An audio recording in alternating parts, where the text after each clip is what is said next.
Hey everyone, I'm Benjamin. This isn't an easy story to tell, but I think I'm ready to lay it all out.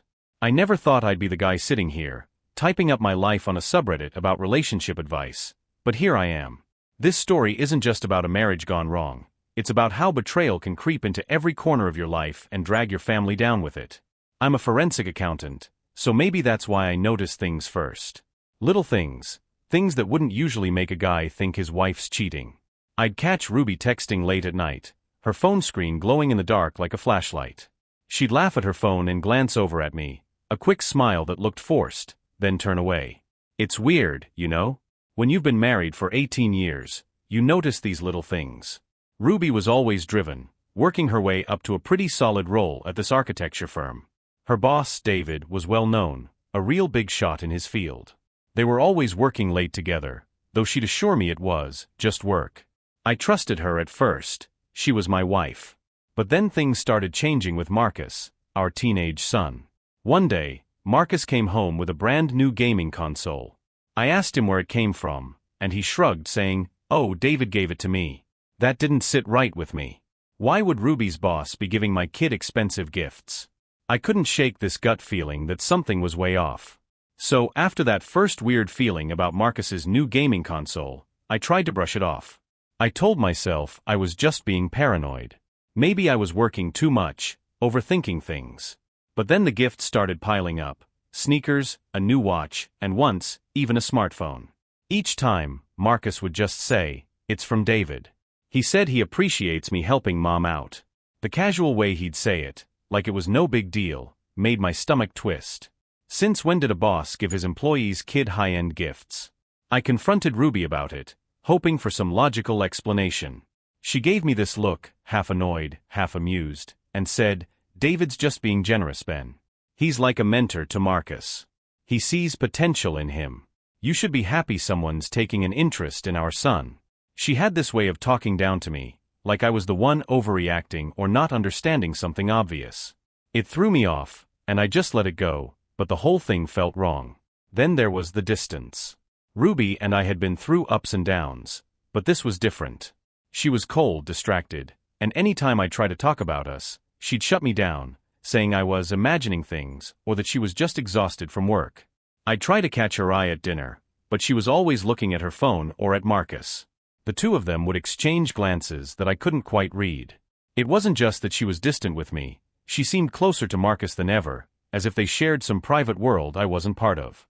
One night, I was working late in my office at home when I noticed the door cracked open. I could see Marcus in the hallway, just standing there, staring into my office. When he realized I saw him, he looked surprised and quickly mumbled, "I was just looking for my notebook." But there was something in his eyes, a flicker of unease, maybe guilt. I couldn't shake it. It was just strange. A couple of nights later, I woke up to find Ruby's side of the bed empty. I walked downstairs and found her in the living room, talking on her phone in a low, hushed voice. When she saw me, she jumped, hanging up fast, saying it was a late call with David about some big project. She acted like it was nothing, brushing past me to head upstairs. I just stood there, the cold suspicion settling in like a heavy weight in my chest. I started paying more attention to little things around the house. Her phone, which used to sit out on the kitchen counter or on her nightstand, was suddenly glued to her hand.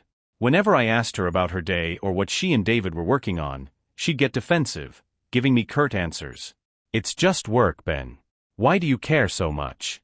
You don't understand how demanding my job is," she'd say, her tone clipped. I was starting to feel like an intruder in my own marriage. And then, just when I thought things couldn't get weirder, I overheard Ruby telling Marcus something that stopped me dead in my tracks. She thought I was out, but I'd just come back to grab some files I'd forgotten. As I walked in, I heard her say, "Remember, Marcus, don't mention anything about what David asked you to do, okay? It's just between us." I froze, my hand hovering over the door handle. What was David asking my son to do? And why did they need to keep it from me? I couldn't shake the feeling that I was missing something huge, something dark. After that conversation I overheard, I couldn't ignore it anymore. I knew something was going on between Ruby and David, maybe something worse than an affair. And the way Marcus was being pulled into it, that hit me hard. I've spent my career investigating numbers, following trails that people thought they'd covered. Well, I decided I'd start following the trail at home. I began small. I'd glance at Ruby's phone whenever she left it unattended, but she was careful, always taking it with her even if she was just going to the next room. I'd catch her deleting messages and calls almost immediately after getting them. She was hiding something, and she didn't even try to cover up the fact that she didn't want me to know about it. And Marcus was acting cagey too. He'd disappear for hours without telling me where he was going, and if I asked, he'd say he was just hanging out or at a friend's. One night, after she went to bed, I grabbed a small surveillance camera I'd bought a few years back, one of those tiny, discreet ones you can set up in seconds. I installed it in our living room, tucked into a bookshelf, where it could catch anything that happened in the room and maybe even some of the hallway. I hated doing it, but at this point, I felt like I had no choice. I needed to know what was going on under my own roof. The first night I checked the footage, there was nothing unusual. But a couple of nights later, I caught something that made my blood run cold. Ruby had come downstairs around midnight, phone to her ear, whispering as she paced around. I couldn't make out every word, but I caught phrases like, "I don't think he suspects," and "we'll get what we need." Then I heard her say, "Marcus got the files you asked for." She paused and then added, "Yeah, it's easier than we thought." I sat there, staring at the screen, feeling like my entire world was crashing down around me. Marcus had been sneaking into my home office, stealing files from my work, my cases. And for what? For her boss? It made no sense. Why would Ruby and David need my files? The answer hit me slowly, piecing itself together in my head. David wasn't just some charming, high-powered architect. He had connections, some of them in places most people didn't see. And as a forensic accountant, I'd come across some of those same names in my own work, tied to offshore accounts, shell companies, and hefty sums of money that had no clear source. I realized then that David was likely using my own son to gather information that I'd been investigating. It wasn't just an affair. It was something darker, something that could ruin me professionally if it went public. The more I watched, the more the picture started coming together. Ruby wasn't just cheating, she was neck-deep in whatever scheme David was running. And Marcus, my son, was being bribed, manipulated, maybe even groomed by David to help them. The anger I felt was something I can't even put into words. Anger at Ruby, at David, but also at myself, for not seeing this sooner. The next day, I knew I couldn't handle this on my own. I needed someone who could help me without getting my family involved directly. That's when I reached out to Mason Conley, an FBI agent I'd worked with before on a couple of financial cases. He was sharp, trustworthy, and no nonsense. I told him I had something big and sensitive, and he agreed to meet up the next day. When I met with Mason, I told him everything. He listened carefully, his face growing more serious with every word. When I finished, he leaned back, letting out a low whistle. "Benjamin, this isn't just some small-time fraud.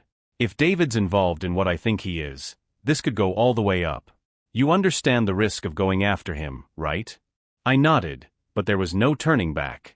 David was dragging my family through his muck, and I wasn't going to let it continue. "We're going to need solid evidence," Mason said. "Surveillance, documents, anything that connects David to this operation. And we'll have to move carefully.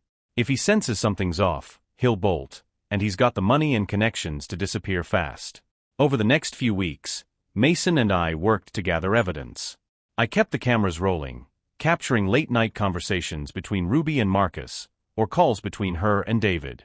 With Mason's help, I even found a way to monitor their messages and emails. And bit by bit, the whole operation began to unravel. David wasn't just an architect with a charm and a knack for business. He was running an entire international money laundering scheme through his firm, using insider information to make massive profits and keep the authorities off his back. And somehow, Ruby had fallen for him, willing to risk everything for a man who was clearly just using her. But what hurt the most was knowing my son was caught in the middle of it. Once I knew the truth, there was no going back.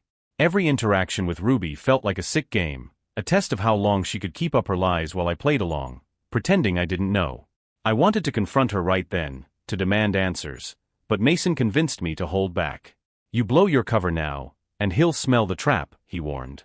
So, I kept up the charade. I went through the motions with Ruby and tried to be patient with Marcus, even though the sight of him wearing that new watch, another gift from David, just made me angrier. My kid was being groomed, being used as a pawn, and he didn't even realize it. One night, I found Marcus in the kitchen, fiddling with his phone, clearly texting someone. "Hey kid," I said, trying to keep my voice casual. "What's got you up this late?" He looked up, surprised, and then shrugged. "Just a friend." I didn't push, but my heart sank a little. He was talking to David, I was sure of it. I wanted to reach out, shake him out of this fog that David had pulled him into. But I couldn't risk tipping my hand, so I just gave him a nod and left the room. The next day, Mason and I met to review the surveillance footage. We'd accumulated a disturbing amount of evidence. Calls, texts, even some photos Ruby had received from David of them together at dinners and what looked like luxury hotel suites. There were also snippets of Marcus's involvement, small, but clear. We had video of him entering my office late at night, carrying a USB drive that Mason later confirmed had been used to copy files from my computer. What the hell is David doing with these files? I asked Mason, barely able to contain my frustration. "He's probably laundering money through a network of accounts and front companies," Mason explained. "Your files could give him intel on ongoing investigations, which would help him avoid scrutiny and maybe even find loopholes to keep his operation running smoothly." Hearing that turned my frustration into a mix of rage and fear. This wasn't just about an affair or even manipulation. David was a dangerous man, and my wife and son were entangled in his web. The implications were enormous. Ruby, Marcus, neither of them seemed to understand what kind of man they were dealing with. Or maybe Ruby did, and just didn't care. Mason was running my evidence up the chain at the FBI. But he warned me that we still needed more, something undeniable that would tie David directly to the money laundering, so he couldn't talk his way out of it. "One good sting, Ben," Mason said, "and we've got him." The opportunity came quicker than I expected.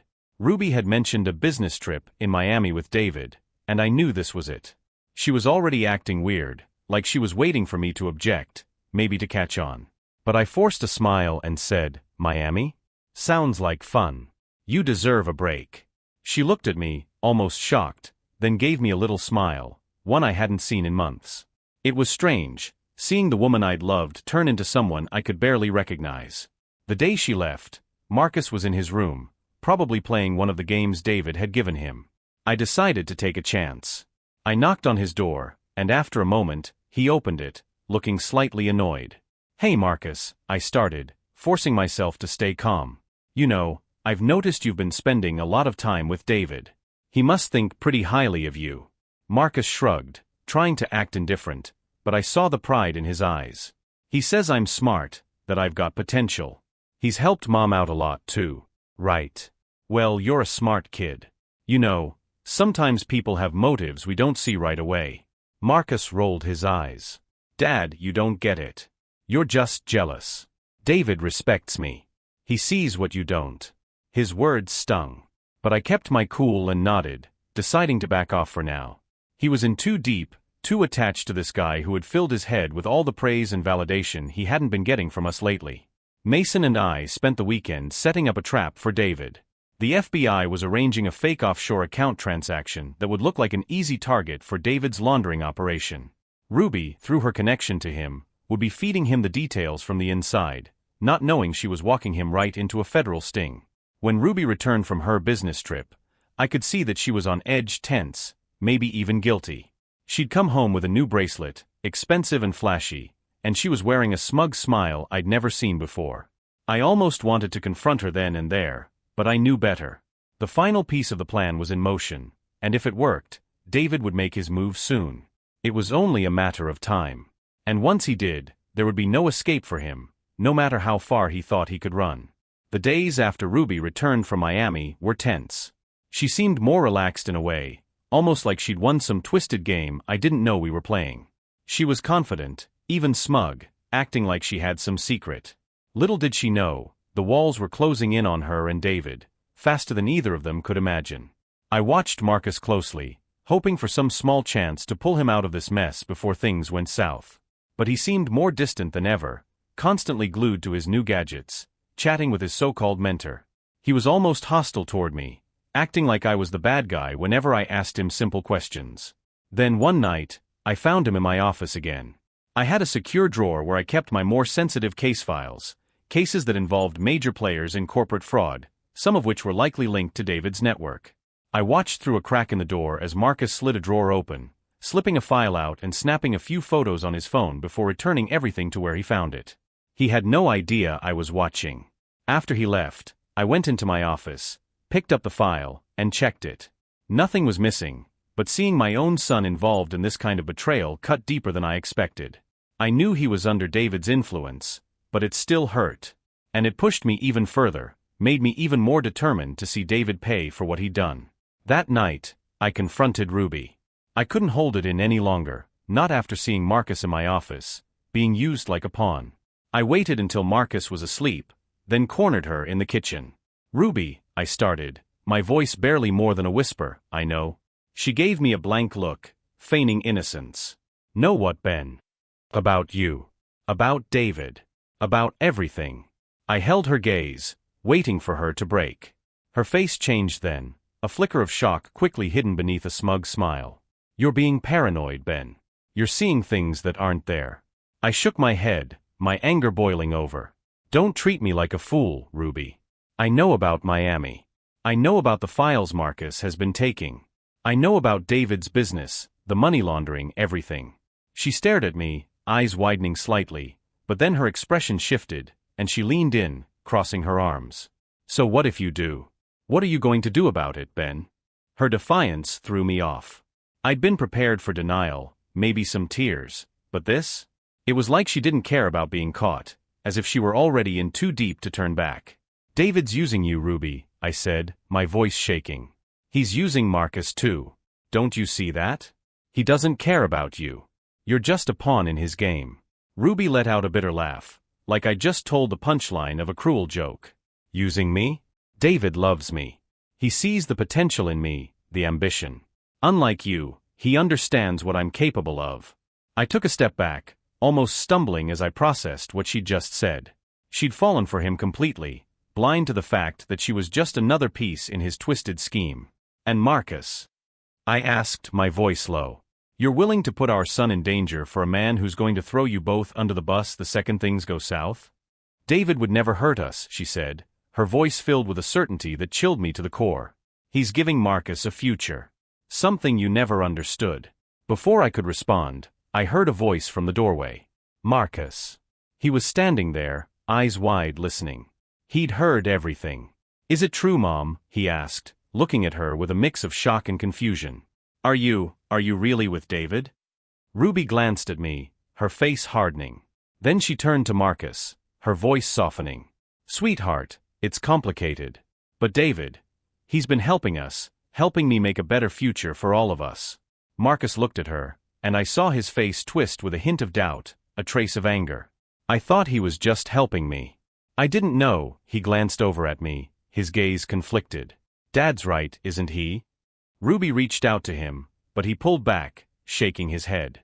I could see the wheels turning in his mind, the slow realization that maybe everything David had promised him was a lie. I stepped forward, putting a hand on Marcus's shoulder. "We're done with David," I said firmly, looking from him to Ruby. "This ends now." Ruby's face went pale, her confidence fading. She must have realized what was happening, that the game was slipping out of her control. Then my phone buzzed. It was Mason. The message was simple: "We got him." I looked at Ruby, her face a mask of fear now, and I knew that her world was about to crumble. David was going down, and everyone tied to him would go down with him. She'd chosen her side, and now she'd have to live with the consequences. That message from Mason was all I needed to know. David was finally in the FBI's grasp, and everything he'd built, his empire of lies and manipulation, was about to come crashing down. I looked at Ruby, who was visibly panicking. Her hands trembled as she gripped the kitchen counter, glancing around as if she could somehow escape. She must have realized that the walls were closing in. "What did you do, Ben?" she demanded, her voice shaky. "You don't understand what's happening. David, he can get out of this. He has connections, people who owe him favors. You think you're so clever, but you don't know the whole story." I held up a hand to cut her off. "Ruby, it's over. The FBI has been on to him for weeks. They have everything they need. Every dollar he's laundered, every bribe he's handed out, every lie he's told, it's all documented. You've been helping him destroy families, Ruby. Did you even think about that?" She went silent, but her face shifted from fear to something almost resentful. You were so busy with your own work, Ben, you didn't even notice what I wanted. David saw me, he listened. He valued me. You wanted him, and now you have him, Ruby. But you're going to have to face what that means. Marcus, standing beside me, looked between us, a mixture of anger and betrayal clouding his face. It was like he was seeing his mother for the first time, not as his mom, but as someone entirely different, someone he couldn't trust. What happens to me now? He asked, looking up at me with a hint of fear in his eyes. I squeezed his shoulder. I'll handle it, Marcus. You don't have to worry. I'm here. My phone buzzed again, and Mason's name popped up on the screen. I stepped into the hallway to answer. Mason, talk to me. David tried to run, but we intercepted him at the airport, he said, his tone triumphant. He was halfway through the security line, heading for a private jet. He's in custody now, and he's not getting out of this. You were right, Benjamin. He was laundering money through several shell companies overseas, using his firm to funnel it through some shady real estate deals and architectural projects. I let out a slow breath, a mix of relief and satisfaction washing over me. Did you get everything? More than everything, Mason said. Thanks to your evidence and the surveillance footage, he's looking at multiple life sentences. It's airtight, Benjamin. We're also bringing in his associates, one by one. When I hung up, I stood there for a moment, letting it all sink in. David was done. All the lies, the manipulation, the games, he'd lost. I walked back into the kitchen, facing Ruby and Marcus. Ruby looked desperate, clinging to some last shred of denial. What's going to happen now, Ben? She asked quietly. I couldn't bring myself to feel sorry for her. David's in custody. The FBI has everything they need to take him and his entire operation down. They'll likely charge everyone involved, including you. Marcus went pale, staring at his mom. Does that mean, Mom, are you going to jail? Ruby's face crumpled, but she tried to hold herself together. I didn't know it would end like this, she whispered, looking at him, and then at me. I just wanted more for us, Ben. For Marcus. For us? Or for you? I couldn't stop the bitterness from leaking into my words. You chose a man who was willing to destroy our family without a second thought. You chose him over me, over Marcus, over everything. She went silent, her eyes cast downward, and for the first time in a long while, I saw regret in her face. But it was too late. Too many lines had been crossed, and there was no going back. The next few weeks were a whirlwind. Ruby was brought in for questioning, and while the FBI worked to determine her level of involvement, Marcus and I were left to pick up the pieces. It was tough, especially on him. He'd been so wrapped up in David's attention, the validation, the gifts. Now he had to come to terms with the fact that David had only been using him. The realization hit him hard. One night, I found him in the living room, just staring at the wall. I sat down next to him, waiting for him to say something. After a while, he whispered, Dad, I'm sorry. I didn't know. I thought he was helping us. I put my arm around his shoulders. Marcus, it's not your fault. He fooled a lot of people, and he used you to get to me. But you don't have to carry that weight. You're still my son, and I'm here for you. We sat there in silence for a while, but I felt like we were finally starting to bridge the gap David had driven between us. As for Ruby, her case dragged on, but in the end, she was charged as an accomplice. She'd knowingly aided David's operation, and while she wasn't as deeply involved, her actions had consequences. She would serve time, though not nearly as much as David, who'd been sentenced to multiple life terms. In the aftermath, I knew I couldn't let this experience just fade into the background. I established the Truth Foundation, an organization dedicated to helping families who had been torn apart by betrayal, fraud, and manipulation. Through the foundation, we provided resources and support to help people rebuild their lives, heal, and find a way forward after going through what I did. Marcus and I worked on our relationship, slowly rebuilding the trust that had been shattered. He changed, became more thoughtful, introspective, even a bit remorseful. He'd learned the hard way, but he was growing from it. The families affected by David's schemes found solace through the foundation too. I stayed in touch with many of them, witnessing their journeys to healing. Some of them even joined the foundation's team, giving back and helping others recover from similar betrayals. As for me, I was still healing too.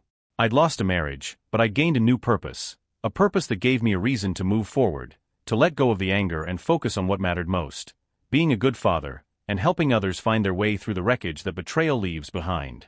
Ruby's choices had destroyed our family, but through it all, I'd found a way to rebuild. And in the end, maybe that was what mattered most. Life after Ruby's arrest was strange, quiet in a way that didn't feel comfortable yet.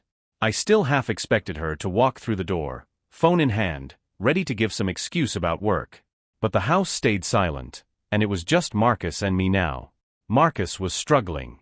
He kept his door closed most days, shutting himself off from everything. He'd go through waves. Some days he'd be angry, snapping over small things. Other days, he'd barely talk at all. I wanted to help him, but I didn't know if he even wanted help. The guilt he carried was heavy, and I could see how it weighed on him. One evening, I decided to take a different approach. Instead of waiting for him to open up, I knocked on his door and walked in, holding 2 mugs of hot chocolate, like I used to when he was a kid. "Hey, I thought you could use a break," I said, handing him the mug. He took it, eyeing me warily, but he didn't push me away. We sat in silence for a while, just sipping our drinks. Finally, he broke the silence, his voice low. "I still don't understand why she did it." It was the first time he'd really mentioned her since everything went down, and his voice had this haunted, confused edge to it. He looked at me, and I could see how badly he wanted answers that I didn't have. "I don't understand it either," I admitted. "Sometimes, people get caught up in things. They start looking for something outside themselves, thinking it'll fix whatever they feel is missing. And sometimes, they just make bad choices." Marcus took a long sip, staring at his mug. "I thought she was doing it for us. That maybe, David cared about us, about me." He let out a bitter laugh. "I guess I was just stupid." "You weren't stupid, Marcus," I said firmly. "David was a professional manipulator. He knew how to make people feel important, like he had all the answers. He's been doing this to people for years, people a lot older and supposedly wiser than you. Don't put that on yourself." Marcus just nodded, but I could see a small bit of relief in his eyes. I hoped that conversation was a step, however small, toward healing. Weeks turned into months, and the Truth Foundation was taking off. We were helping more families than I ever expected, families who'd been blindsided by betrayal, manipulation, financial fraud. I'd meet them in our support groups or one-on-one sessions, and I'd hear stories that reminded me of my own, stories that hurt and felt too familiar. Every time I talked to someone new, I felt a little more grounded. It was as if their healing was healing me, too. Then one day, as I was working late at the Foundation's office, a young woman came in. Her name was Sarah, and she was carrying a stack of legal documents. She was nervous, her hands shaking as she explained her situation. Her ex-husband had roped her into his own money laundering operation, leaving her to deal with the fallout while he disappeared. "I just don't know where to start," she said, looking down, her voice trembling. "It feels like I don't even know who I am anymore." I leaned forward, remembering that exact feeling all too well. You start by remembering that this doesn't define you. It's just one chapter in your story. Her eyes met mine, and in that moment, I could see the spark of hope starting to come back. I knew then that the Foundation was becoming something real, something powerful that could make a difference. And maybe, just maybe, it was helping me redefine my own story too. At home, Marcus was slowly beginning to find himself again. He'd started going to counseling, though he never said much about it. He was opening up bit by bit, even taking on a part-time job at a local bookstore. The pride I felt was overwhelming. He was learning to stand on his own feet, away from David's shadow. One night, he surprised me by asking if he could come to one of the Foundation's family support meetings. "I just want to see what it's like," he said, shrugging like it was no big deal. But I knew it was a big deal. At the meeting, I watched as Marcus listened, his face a mixture of empathy and something I hadn't seen in a long time, understanding. Hearing the stories of others who'd been manipulated, just like he had, seemed to bring him some comfort, like he wasn't alone in his experience. Afterward, as we walked to the car, he turned to me. "Dad, I think I'd like to volunteer. Help other kids who've gone through this kind of thing." I felt a lump in my throat and just nodded, too choked up to say anything for a moment. "I think that's a great idea, Marcus." For the first time in what felt like years, he smiled, really smiled. As time went on, the Foundation became a second home for both of us. Marcus took on more responsibilities, working with teens who'd been impacted by similar betrayals, offering them advice, even organizing activities and support groups. He seemed to find a sense of purpose, a way to channel everything he'd gone through into something positive. It was like he was finally reclaiming himself, finding his own path without the influence of people like David or even Ruby. One day, while we were setting up for an event, Marcus looked over at me, a thoughtful look in his eyes. "You know, Dad, for a long time, I blamed you. I thought maybe you didn't care enough, that's why Mom and I looked elsewhere. But, I get it now. You were always here, even when I didn't see it." Hearing that was one of the most healing moments of my life. I just put a hand on his shoulder, giving it a squeeze. "I'm glad you see it now, son." And that was the beginning of our real healing. It didn't erase the past or the mistakes, but it gave us something solid to build on. In the end, David may have torn our family apart, but through the Truth Foundation, we were finding new strength, new hope, and a new way to make sure that no one else would have to go through what we did alone. And Marcus?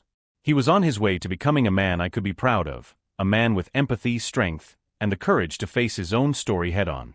Ruby's choices had left scars, but they were scars we could live with, because we'd finally found a way forward. Marcus was thriving at the foundation. Watching him guide other teens who'd been through similar betrayals was incredible. It was like he was discovering a new part of himself, something strong and empathetic. One evening, as we were cleaning up after a workshop, he asked, "Dad, why did you start this foundation? Was it just because of everything with Mom and David?" I paused, looking at him. Honestly, it started as a way to make sense of everything. I needed to turn the pain into something useful. But over time, it became more than that. It's about giving people a way to rebuild, to know they're not alone. He nodded, letting that sink in. I could see he understood, maybe better than anyone. Later, as we were locking up, Marcus glanced back at the meeting room, where families had gathered that evening to share their stories. "I think I get it now," he said. "It's like, we're all piecing our lives back together here." I clapped a hand on his shoulder, feeling proud. "Exactly, Marcus. It's about rebuilding, for them and for us." And in that quiet moment, I realized we were finally on the path to healing. One morning, a letter arrived addressed to Marcus. The return address was from the correctional facility where Ruby was being held. I handed it to him, watching as he stared at the envelope, not saying a word.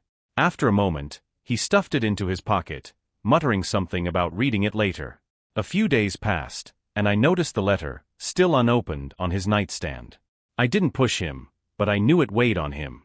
Finally, one evening after dinner, he walked into the living room, holding the envelope. He looked at me, his face unreadable. "Will you read it with me?" he asked quietly. We sat down together, and he carefully opened the letter. Ruby's handwriting was neat but shaky, as if she'd rewritten the words several times before settling on what to say. "Dear Marcus," it began. "I know I don't have the right to ask anything from you, but I need you to know how sorry I am. I thought I was doing the right thing for us, and I lost sight of everything important. I let someone else control my choices, and in doing that, I betrayed both of you." As he read, Marcus's face hardened, then softened, a mix of anger and sadness crossing his expression. At the end she wrote, "I know you may never forgive me, and I don't deserve it. But I hope one day you'll understand that I always loved you, even if I lost my way." When he finished, Marcus just sat there, staring at the page. "I don't know if I believe her," he said, voice barely above a whisper. I put a hand on his shoulder.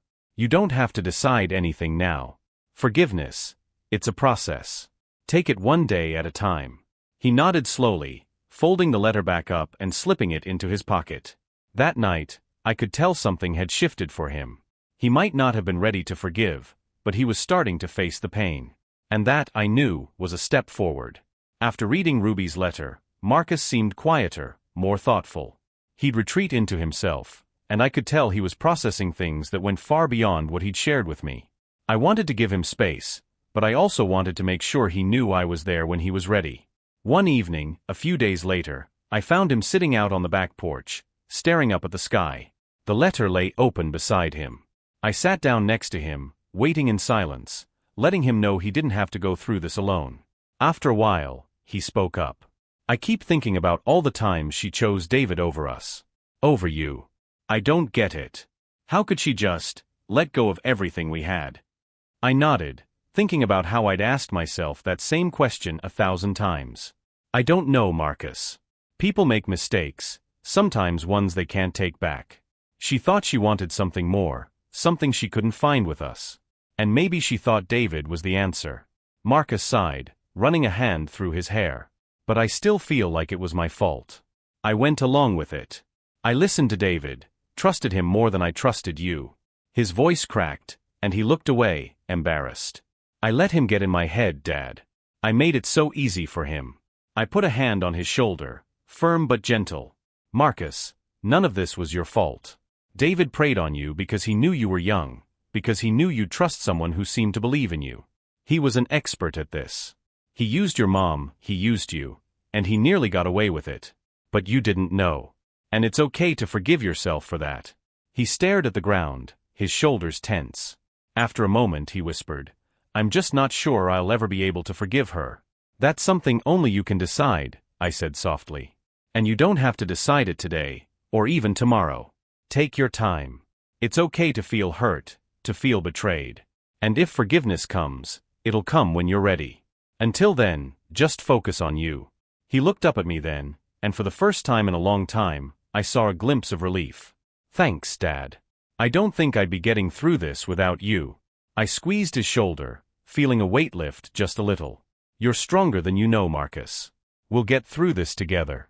As we sat there, the night settling around us, I realized that facing the past was painful, but it was necessary. It was only by going through it that we could finally start to let go. As the days passed, Marcus began to open up more. He'd talk about Ruby in small, quiet moments, recounting memories from before everything changed. It was like he was trying to reconcile the mother he'd loved with the person who'd hurt us both so deeply. One evening, he told me about a day when he was younger, maybe 9 or 10. He and Ruby had spent hours together, baking cookies and laughing in the kitchen. It was one of those days where everything just felt right, he said, his voice a mix of nostalgia and pain. I keep trying to remember that version of her, but it's like she disappeared somewhere along the way. I nodded, understanding the ache in his words. People change, Marcus. Sometimes they change for reasons we'll never understand. But that doesn't erase the good memories. You can hold on to those. They're still real, even if things ended up differently. He looked at me thoughtfully. Do you ever miss her? The question caught me off guard. I'd asked myself the same thing, late at night, when the house was quiet and the pain felt raw all over again. But hearing it from Marcus made it real in a different way. Yeah, I admitted, not sugarcoating it.